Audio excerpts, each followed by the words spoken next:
साथियों, नमो बुद्धाय, जय भीम। हमेशा की भांति एक बार पुनः हम लेकर आ गए हैं डॉक्टर अंबेडकर संदेश। अंबेडकर संदेश में हम नियमित तौर पर लाते हैं बाबा साहब का क्रांतिकारी भाषण।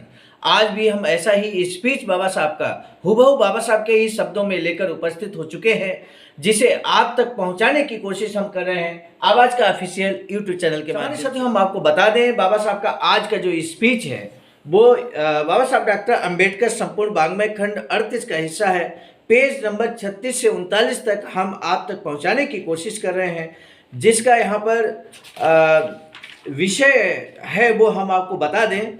जागृति की ज्योति को कभी भी बुझने न देते हैं। कल की स्पीच में इसका जो प्रथम भाग है वो हम कल के वीडियो में लाए थे, और आज हम सेकेंड भाग यानी कि द्वितीय भाग लेकर उपस्थित हैं। द्वितीय भाग में आज हम आपको बताने वाले हैं कि सरकारी नौकरियों के बारे में बाबा साहब के क्या विचार हैं। आखिर अस्पृश्य समाज को सरकारी नौकरी करनी चाहिए या नहीं, और कौन सा कार्य है जो अस्पृश्य वर्ग को भी करना चाहिए जिससे उनकी सर्व उन्नति हो सकती है। बाबा साहब के विचारों को लेकर आज ये बाबा साहब डॉक्टर अंबेडकर संदेश के अंतर्गत बाबा साहब का क्रांतिकारी भाषण हम लेकर आ गए हैं। आपसे निवेदन बस इतना है कि इस डॉक्टर अंबेडकर संदेश को अंत तक अगर आप देखेंगे तो एक बड़ा संदेश आपको मिलेगा। सम्मानित साथियों, शुरू करते हैं आज का डॉक्टर अंबेडकर संदेश, जो कि क्रांतिकारी स्पीच बाबा साहब के ही शब्दों में हूबहू प्रस्तुतिकरण लेकर हम उपस्थित हैं, जो कि प्रस्तुत किया जा रहा है Buddha Bodhisattva doctor Ambedkar international centre, BBIC, Sarnath, Varanasi, राज्य उत्तर प्रदेश, देश भारत से। जागृत की ज्योति को कभी भी बुझने ना दें, ऐसा आह्वान करते हैं बाबा साहब अस्पृश्य समाज से, अपने समाज से। बाबा साहब डॉक्टर अंबेडकर संपूर्ण वाङ्मय खंड 38 का ये द्वितीय भाग लेकर हम उपस्थित हैं। यहाँ पर आप देख सकते हैं पेज नंबर 36 से 39 तक जो सेकेंड भाग है वो इसी स्पीच को लेकर हम उपस्थित हैं। कोलाबा जिला बहिष्कृत परिषद का सम्मेलन महाड़ के मंडल के नाटक गृह में मार्च 1927 के 19 मार्च शनिवार और 20 मार्च रविवार को आयोजित किया गया। सम्मेलन में 3000 से ज़्यादा अस्पृश्य लोग एकत्र हुए। क्या कुछ बाबा साहब ने कहा, हम सीधे ले चलते हैं जो द्वितीय भाग में। कल के स्पीच में आपने देखा था प्रथम भाग में कि किस तरह से बाबा साहब जन जागरण पैदा करने की ओर, किस तरह से वहाँ के यानी कि कोलाबा जिले के अस्पृश्य लोग समृद्धशाली थे किसी ज़माने में। तो बाबा साहब उसी इतिहास को याद दिलाते हुए कहते हैं कि आखिर ऐसा कौन सा कारण है कि आज हमारा इस क्षेत्र का, इस प्रदेश का जो अस्पृश्य समाज है वो निम्न स्थिति में चला गया। आखिर वो कौन से कारण है, आज के डॉक्टर अंबेडकर संदेश में हम विस्तार से आपको बताने वाले हैं। बाबा साहब के ही शब्दों में बाबा साहब कहते हैं कि आखिर उन कारणों की चर्चा करते हैं कि जिन कारणों की वजह से अस्पृश्य समाज कभी समृद्धशाली था, लेकिन आज वहाँ पे समृद्धशाली नहीं है। साथ ही साथ अब कैसे समृद्धशाली हमारा समाज बन सकता है, मार्ग दे देते हैं बाबा साहब इसी स्पीच में। तो इसीलिए बारंबार निवेदन आपसे है कि बाबा साहब के इस स्पीच को अंत तक जरूर सुनिएगा। इसी निवेदन के साथ अब हम शुरू करते हैं बाबा साहब का स्पीच। बाबा साहब कहते हैं कि सदग्रस्त जनों, जिन लोगों की किसी समय इतनी उन्नत स्थिति थी, उन लोगों की आज इतनी अवनति क्यों हो गई। ये जिन लोगों का जो संकेत है वो हमारे ही समाज की बात हो रही है, अस्पृश्य समाज की बात कर रहे हैं बाबा साहब। कोलाबा जिले में अस्पृश्य समाज किसी जमाने में बहुत उन्नतशील था। एक समय ऐसा था कि जब वहाँ पर उच्च वर्ग के लोग अस्पृश्य समाज को बड़ा सम्मान देते थे, नतमस्तक होते थे अस्पृश्य समाज के समक्ष। लेकिन आज स्थिति यहाँ पर उल्टी है, और बाबा साहब कहते हैं कि आखिर ये अवनति हुई क्यों। आज के डॉक्टर अंबेडकर संदेश में आप देखने की कोशिश कर रहे हैं। विवेकशील दृष्टि से देखें तो इस प्रदेश के अस्पृश्य वर्ग की स्थिति जितनी खराब है, उनके जितने गरीब, अशिक्षित और मूढ़ लोग अन्य प्रदेश के अस्पृश्य वर्ग में नहीं है। ऐसा कहने में मुझे कोई हर्ज नहीं है। इस प्रदेश के अस्पृश्य वर्ग की स्थिति में इतनी खेदजनक और चिंताजनक जो बदलाव कैसे हुआ, ये एक गंभीर प्रश्न है। इसका हमेशा ये उत्तर दिया जाता है कि ब्रिटिश सरकार द्वारा सेना में अस्पृश्यों की भर्ती बंद किया जाना एक कारण है। ये अनर्थ हुआ है। मुझे इस बारे में संदेह नहीं है कि इन बातों में बहुत सच्चाई है। राजनीतिक, नैतिक और आर्थिक दृष्टि से किन्हीं भी नागरिकों पर सरकारी नौकरी में भर्ती पर पाबंदी लगाना अन्यायकारक है। जब नौकरी में पाबंदी लगा दी गई, सेना में भर्ती पर पाबंदी लगा दी कि अस्पृश्य वर्ग को सेना में भर्ती नहीं किया जाएगा, तो बाबा साहब इस घटना को कहते हैं कि ये घटना बहुत ही अन्यायकारक है। ऐसा कहना पड़ेगा कि अस्पृश्य समाज के लोगों की सेना में भर्ती न करना पक्षपात का लक्षण तो है ही, साथ ही विश्वासघात और मित्रद्रोह का भी लक्षण है। आखिर विश्वासघात क्यों कहा बाबा साहब ने? अस्पृश्य वर्ग को सेना में न लिया जाना अंग्रेजों के लिए बाबा साहब कहते हैं कि विश्वासघात अंग्रेजों ने किया है, मित्रद्रोह किया है। आखिर क्यों? अस्पृश्यों की मदद के बिना इस देश में अंग्रेज सरकार का प्रवेश संभव नहीं था। बाबा साहब कहते हैं अंग्रेजों ने मराठा शासन का उन्मूलन किस तरह से किया, इस बारे में इतिहासकार अनेक कारण बताते हैं।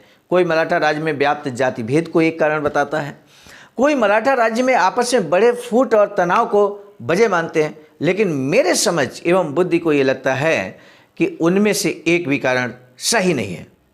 मेरे साथियों, जो इतिहासकार बताते हैं बाबा साहब उसके विपरीत बात कर रहे हैं। इसीलिए हम कहते हैं कि सच्चा इतिहास अगर जानना है तो बाबा साहब को पढ़ना पड़ेगा, बाबा साहब को जानना पड़ेगा, क्योंकि बाबा साहब ने सच्चाई को सामने रखा है और उसी सच्चाई को लेकर डॉक्टर अंबेडकर संदेश के माध्यम से, आवाज़ का ऑफिशियल यूट्यूब चैनल के माध्यम से नियमित सुबह 5 बजे आपको मिलता है। ये डॉक्टर अंबेडकर संदेश के अंतर्गत बाबा साहब का क्रांतिकारी स्पीच। जो इतिहास, सच्चा इतिहास क्या है बहुजनों का, सच्चा इतिहास क्या है अस्पृश्य समाज का, वो बताने का प्रयास बाबा साहब का सार्थक प्रयास है। आगे बाबा साहब कहते हैं कि यदि जाति भेद और फूट के कारण मराठे दुर्बल हुए थे तो अंग्रेज कहाँ शक्तिशाली थे? असल में जिन दिनों अंग्रेजों ने इस देश पर कब्जा किया उस समय नेपोलियन ने इंग्लैंड को परेशान कर रखा था। इतना नहीं, इतना कि उन्हें ईस्ट इंडिया कंपनी की धन बल और सैन्य बल से मदद कर पाना असंभव था। इसके विपरीत नेपोलियन के चंगुल से छूटने के लिए ईस्ट इंडिया कंपनी से ही धन और सैनिक मदद की मांग की गई थी। भारत में अंग्रेजों की स्थिति इतनी कमज़ोर होने के बाद भी उन्होंने ये देश कैसे काबिज किया, इसका पता मराठों के अंदरूनी तनाव या फूट से नहीं लग पाता। मुझे लगता है कि इसका संतोषजनक उत्तर एक ही है, यदि अंग्रेज इस देश के लोगों की सेना नहीं खड़ी कर पाते तो वे कभी भी इस देश को जीत नहीं सकते थे। बाबा साहब यहाँ पर कहते हैं कि इन सब बातों पर गौर करें तो मैं दयालु और न्याय प्रेमी अंग्रेज सरकार से अनुरोध करता हूँ कि वे अपने आप से ये सवाल पूछें कि इस देश के लोगों से बनाई गई सेना में कौन लोग थे, और अगर वे अपने पुराने दस्तावेजों को जांचेंगे, खंगालेंगे तो उन्हें पता चलेगा कि उनकी सेना में अस्पृश्यों के अलावा कोई और नहीं था। इससे स्पष्ट है कि यदि अंग्रेजों के पीछे अस्पृश्य की शक्ति खड़ी नहीं होती तो वे इस देश पर कभी भी विजय प्राप्त नहीं कर पाते। जिन लोगों ने सेना में भर्ती होकर देश पर कब्जा कराया, उन्हीं लोगों का सेना से निष्कासन न्याय की अजीबोगरीब मिसाल है। अंग्रेज लोग किस तरह से अवसरवादी हैं, इसका एक दूसरा उदाहरण भी हाल ही में घटी एक घटना से मिलता है, जिसे आप सभी लोग जानते हैं। 1917 में शुरू हुए विश्व युद्ध में अंग्रेज सरकार को फिर अस्पृश्यों की याद आई। हमारे अस्पृश्य वर्ग में सेना में भर्ती होने के लिए हमेशा ही जबरदस्त उत्साह होता है। एक पलटन रेजिमेंट चाहिए थी, मगर 2 रेजिमेंट बनाने लायक लोग सब खुशी से तैयार थे, अपनी खुशी से तैयार थे। सरकार ने एक पलटन बनाई, सभी को इस बात की खुशी हुई कि एक बार लगी पाबंदी खत्म होकर सेना में फिर भर्ती शुरू हो गई है।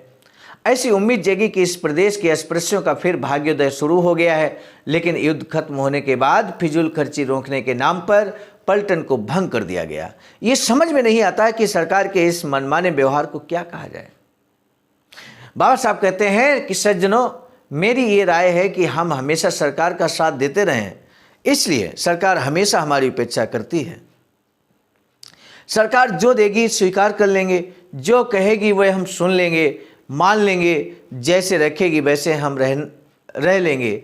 ऐसी जो हमारी दास्ता की आदत है, हमारी सरकार के द्वारा उपेक्षा का मुख्य कारण है।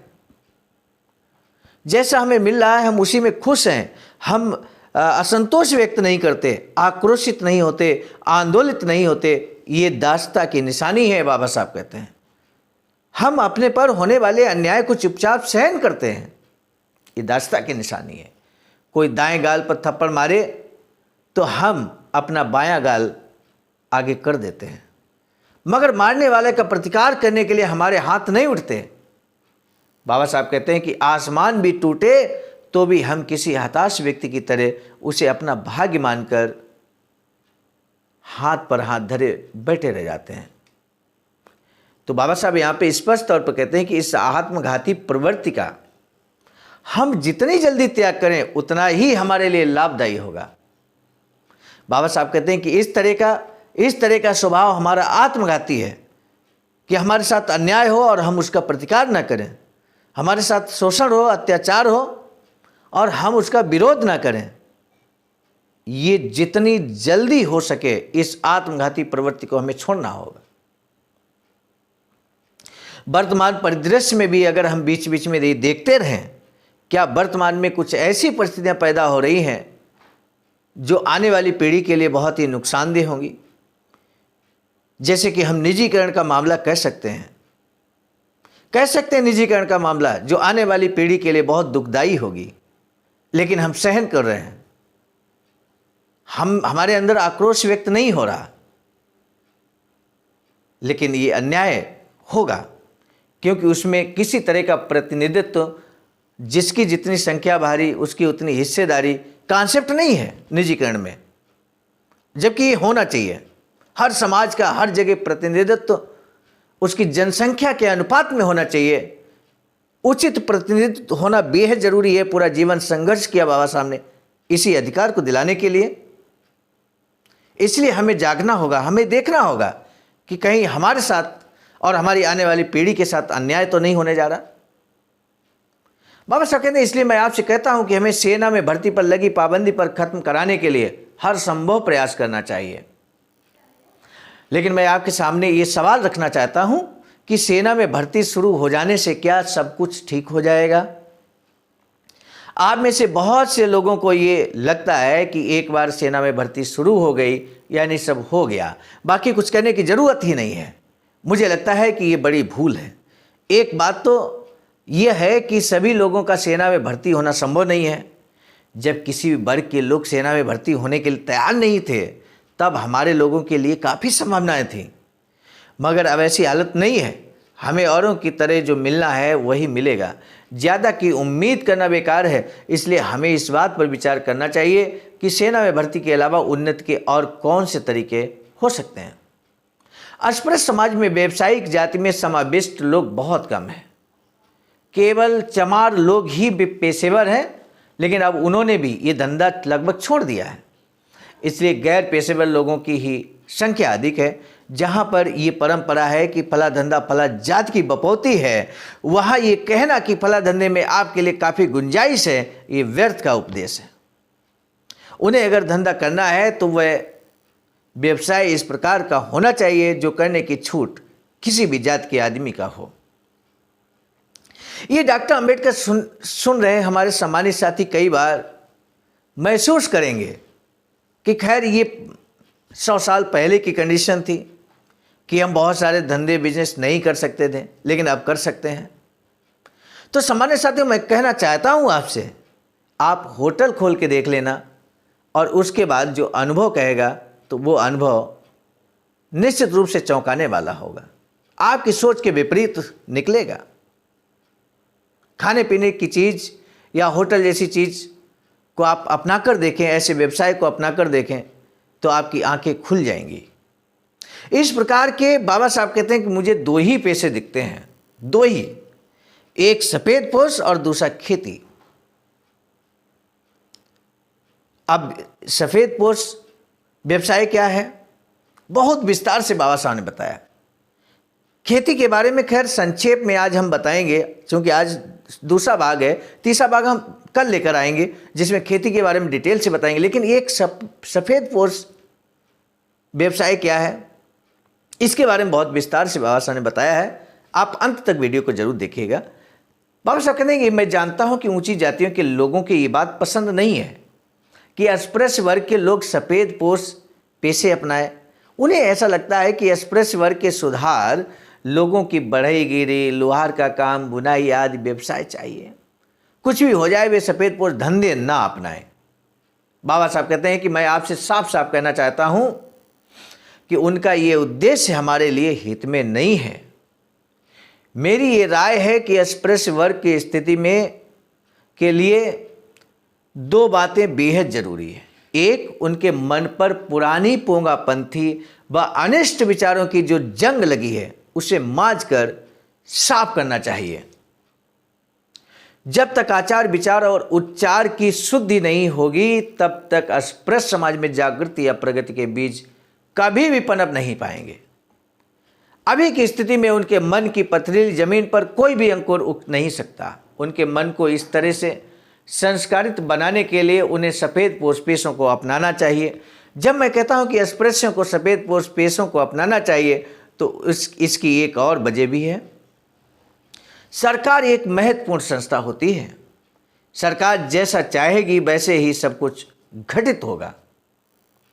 मेरे साथियों, बाबा साहब कहते हैं लेकिन हमें ये नहीं भूलना चाहिए कि सरकार क्या करेगी यह पूरी तरह से सरकारी कर्मचारियों पर निर्भर होगा, क्योंकि सरकार का मन यानी सरकार के कर्मचारियों का मन, इसे एक बात साबित होती है वह ये कि यदि सरकार से हमें अपने हित में कुछ करवाना है तो हमें सरकारी नौकरियों में प्रवेश पाना होगा। सरकारी नौकरियों में प्रवेश पाना होगा, बाबा साहब कहते हैं। नहीं तो हमारी आज जो उपेक्षा हो रही है वह हमेशा होती रहेगी। अगर हमारी इच्छा है कि ऐसा ना हो तो अस्पृश्य वर्ग के लोगों को इस बात की व्यवस्था करनी चाहिए कि उनका सरकारी नौकरियों में अधिक प्रमाण में, अधिक प्रतिशत में प्रवेश हो। इसके बगैर उनकी हालत कभी बेहतर नहीं हो सकती और सरकारी नौकरियों में सम्मिलित होने के लिए सफ़ेद पोश पेशा अपनाने के अलावा और कोई रास्ता नहीं है। बाबा साहब स्पष्ट तौर पर कहते हैं कि आप सरकार में सम्मिलित हों, आप प्रतिनिधित्व करें, आप सांसद, विधायक, प्रधान, जिला पंचायत सदस्य, नगर पालिका अध्यक्ष, इस तरह के राजनीतिक व्यवसायों को भी आपको अपनाना होगा। और जब आप राजनीति में जाएंगे तो आप अपने समाज के अनुरूप, समाज को उठाने के अनुरूप आप कानून का निर्माण करेंगे। सभी समाजों का समान प्रतिनिधित्व, उचित प्रतिनिधित्व देने का कार्य करेंगे, तभी समाज का प्रगति हो पाएगी। इसलिए बाबा साहब कहते हैं कि सरकारी नौकरी में आना बेहद ज़रूरी है अगर आप चाहते हो कि आपकी उन्नति हो, समाज की उन्नति हो। मुसलमान और मराठा जातियों ने इन बातों का महत्व समझा है और इस मामले में उनकी काफ़ी कोशिशें चल रही हैं। हमें भी समय समय पर जागकर अपनी भागीदारी हासिल कर लेनी चाहिए। ब्राह्मण लोग इस आंदोलन की निंदा करते हैं और वह ये कहते फिरते हैं कि सरकारी नौकरियों में कुछ नहीं रखा है, लेकिन उनके इस कहने में न सच्चाई है न ईमानदारी। ये इसलिए सच नहीं है, यदि इस देश के ब्राह्मणों के पास सरकारी नौकरी का अधिकार नहीं होता तो वे अन्य प्रदेश के ब्राह्मणों की तरह भिश्ती पानी भरने वाले या रसोइये होते। यहाँ के ब्राह्मणों की श्रेष्ठता अगर केवल पुराणों पर आधारित होती तो अन्य जगहों की तरह वह पहले ही ढह जाती, मगर उसे सरकारी नौकरियों के अधिकार का संबल होने के कारण वह टिकी रही। इस तरह ये दलील कि सरकारी नौकरी फिजूल है न केवल असत्य है बल्कि दिग्भ्रमित करने वाली है। कारण यह है कि ब्राह्मणों ने सरकारी नौकरियों का मुंह छोड़ा ही नहीं है, वे पहले की तरह उससे चिपके हुए हैं। इसलिए हम उनके झूठे और अप्रामाणिक तर्क जाल में न फंसे। सज्जनों, इस अवसर पर एक खेदजनक बात का स्मरण कराना जरूरी हो रहा है। मैंने पहले ही कहा है कि इस देश में सूबेदारों और जमादारों की काफ़ी तादाद थी और उन्होंने कई अच्छे काम किए, लेकिन एक काम नहीं किया। वह अगर किया होता तो सबके काम आता। वह काम है कि अपने बच्चों की शिक्षा नहीं दी। सज्जनों, ये लोग गरीब नहीं थे, उनके वक्त के हिसाब से उन्हें अच्छी पेंशन मिलती थी। वे यदि चाहते तो अपने बच्चों को BA या MA तक पढ़ा सकते थे। इसका क्या नतीजा होता है इसकी कल्पना आसानी से की जा सकती है। ये पढ़े हुए लड़के आज मामलतदार, कलेक्टर, मजिस्ट्रेट आदि पदों तक पहुंच गए होते तो आज सारे अस्पृश्य समाज के लिए वे मजबूत सहारा बनते, उनकी छत्र छाया में हमारा विकास होता। लेकिन ऐसा न होने के कारण हम धूप में झुलस रहे हैं। मेरी ये दृढ़ धारणा है कि जब तक हम अपने लिए सुरक्षित छांव छत तैयार नहीं करते तब तक हमारी प्रगति नहीं हो सकती। ये छांव सफ़ेद पोश पेशों को अपनाकर सरकारी नौकरियों में भागीदारी हासिल किए बगैर नहीं बन सकती। इसलिए मैं आपसे ये अनुरोध कर रहा हूं कि आपको पहले उच्च शिक्षा की तरफ ध्यान देना चाहिए।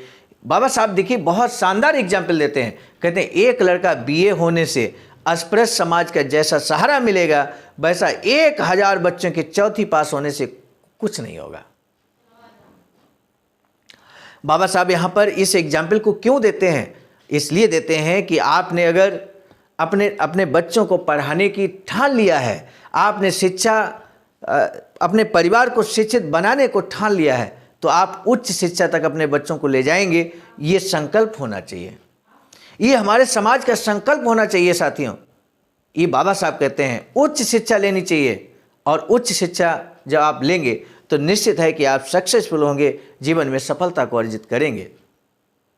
बाबा साहब कहते हैं कि एक उच्च पढ़ा हुआ व्यक्ति बीए होने से, एक बीए लड़का 1000 चौथी पास बच्चों पर भारी पड़ेगा, क्योंकि 1000 जो चौथी कक्षा पास हैं वो कुछ नहीं कर पाएंगे। उस समय के हिसाब से चौथी पास, आज के हिसाब से मैं समझता हूँ हाई स्कूल इंटर की बात हम कर सकते हैं, और आज कम से कम पीजी तक आप जाएंगे और उसके बाद प्रोफेशनल डिग्री हासिल करेंगे, तब जाकर आपको सफलता हासिल होगी। बाबा साहब कहते हैं मैं नहीं कहता कि प्राथमिक शिक्षा को नज़रअंदाज किया जाए। मेरा कहना यह है कि अभी की स्थिति इतनी अजीब है कि उच्च शिक्षा प्राप्त करने वाले लड़कों को जितनी जल्दी शिखर तक पहुंचाएं उतना ही अच्छा है। इसके लिए इस प्रदेश में अपने लोगों के लिए एक बोर्डिंग की बेहद आवश्यकता है। ठाणे और कोलाबा जिले के छात्रों को सुविधा हो, इसलिए मैंने पनवेल में बोर्डिंग स्थापित करने की योजना बनाई है। एक बोर्डिंग यानी कि स्कूल खोलना चाहते थे बाबा साहब। इसके लिए आप सभी लोग क्षमता अनुसार आर्थिक मदद करेंगे, ऐसी उम्मीद है। एक बार पुनः यहाँ पर आप देख सकते हैं, हर बार बाबा साहब एक बड़े उद्देश्य को लेकर आगे बढ़ते थे, एक बड़े उद्देश्य को लेकर, और उस बड़े उद्देश्य को पूरा करने के लिए वो निश्चित रूप से समाज से बड़ी उम्मीद रखते थे। और उम्मीद ही नहीं रखते बल्कि समाज ने हर कदम साथ दिया बाबा साहब का, हर कदम। यूं ही नहीं, बाबा साहब ने सिद्धार्थ कॉलेज खोला, तो इस तरह से बाबा साहब ने एक सिद्धार्थ कॉलेज खोला। एक समय उसमें बड़ी संख्या में छात्र, अस्पृश्य समाज के छात्र छात्राएं पढ़ रहे थे। बाबा साहब कहते हैं दूसरा पेशा जो मैंने आपको सुझाया वो एक खेती है। ये धंधा और व्यवसाय सुझाने का उद्देश्य ये है कि अस्पृश्य वर्ग को आर्थिक दृष्टि से आत्मनिर्भर जीवन बिताने की व्यवस्था करनी चाहिए। ये कहने में हर्ज नहीं है कि अस्पृश्य में शामिल महार जाति आज की स्थिति में भिखारियों की जमात है। रोजाना अधिकार पूर्वक घर घर जाकर डलिया भरकर बासी टुकड़े इकट्ठा करके जीवन यापन करना इस जात की आदत बन गई है। इस कारण गांव में इस जात का कोई मान सम्मान नहीं होता। इस रिवाज के कारण इस जात का स्वाभिमान नष्ट हो गया है। कुछ भी कहो, जूतों पर रखो मगर मुझे टुकड़ा दो, ये जात का स्वभाव बन गया है। इस रिवाज के कारण ये जाति स्वतंत्र रूप से अपने उन्नति के रास्ते पर नहीं बढ़ सकती, बाबा साहब कहते हैं। कहने का तात्पर्य है वर्तमान परिदृश्य में हमें ऐसे सारे कार्यों को छोड़ना होगा जो स्वाभिमान को ठेस पहुंचाते हों। हम सब स्वाभिमानी बने, अपने अधिकारों के प्रति जागृत हों, स्वाभिमान से जीवन जिए। ये स्वाभिमान पैदा करने का कार्य अगर किसी ने किया है तो बाबा साहब डॉक्टर भीमराव अंबेडकर ने किया है। समाज में स्वाभिमान पैदा कर दिया बाबा साहब ने। आप इन लास्ट की लाइनों को आप देखकर आप इस बात का एहसास कीजिए कि इस तरह की स्थिति थी हमारे समाज की। घर घर जाकर बासी रोटी के टुकड़े इकट्ठा करना हमारे घर की महिलाओं का ये नियमित कार्य था। बड़े सम्मान के साथ वो काम करते थे, डलिया भर भर के लाते थे। आप सोचिए किस तरह की दयनीय स्थिति में पहुंचा था हमारा समाज। आज हम उन्नति के मार्ग पर है, इसका संपूर्ण श्रेय बाबा साहब के जीवन संघर्ष को जाता मेरे साथियों। इसलिए मैं बार बार कहता हूं कि डॉक्टर अंबेडकर संदेश के माध्यम से समाज के अंदर जन जागरण पैदा किया जा सकता है। और इसलिए निवेदन हमेशा मैं करता हूं कि कम से कम एक व्यक्ति को अपने हाथों से इस वीडियो को शेयर जरूर कीजिए, कम से कम एक व्यक्ति को। इसी के साथ आज का दूसरा भाग यहाँ पे समाप्त होता है। सामान्य साथियों, बाबा साहब का एक अधूरी इच्छा है वैचारिकी सेंटर बनाने की, जो कि जिसपे आबाज का BBS3 आईडासा। आप सभी के सहयोग से 14,000 स्क्वायर फीट ज़मीन को खरीदा। फरीदपुर सानत वाराणसी उत्तर प्रदेश में रिंग रोड ग्रीन सिटी और निर्माण कार्य प्रारंभ करा दिया गया। आपको लगता है कि इस ऐतिहासिक निर्माण में आपका भी बहुमूल्य योगदान हो, तो IFC अकाउंट नंबर यहाँ पर आप देख सकते हैं। Account number IFC code SBI का बहुजन बौद्ध समाज संघर्ष समिति, जो कि अनुसांगिक संगठन है आवाज का ही, इस पर आप धनदान कर सकते हैं। आपका हार्दिक स्वागत है। आज का डॉक्टर अंबेडकर संदेश जो बाबा साहब ने यहाँ पर क्रांतिकारी स्पीच दिया 19 मार्च 1927 को, उसका द्वितीय भाग लेकर हम आप तक उपस्थित हुए थे। लेकिन हम आपको बता दें, ये नियमित डॉक्टर अंबेडकर संदेश आ रहा है मिशन नायक बुद्ध मित्र मुसाफिर सर, राष्ट्रीय महासचिव आवाज का, नई दिल्ली। प्रेरणा स्रोत हैं आप। और संकलनकर्ता के रूप में परम आदरणीय विजय कुमार बौद्ध जी, प्रांतीय कोषाध्यक्ष आवाज का बिहार। प्रस्तुतकर्ता के रूप में मैं स्वयं सर्वजीत आर्या, राष्ट्रीय कोषाध्यक्ष आवाज का, नई दिल्ली। पुनः मिलेंगे नए डॉक्टर अंबेडकर संदेश के साथ। तब तक के लिए सादर नमो बुद्धाय। जय भीम।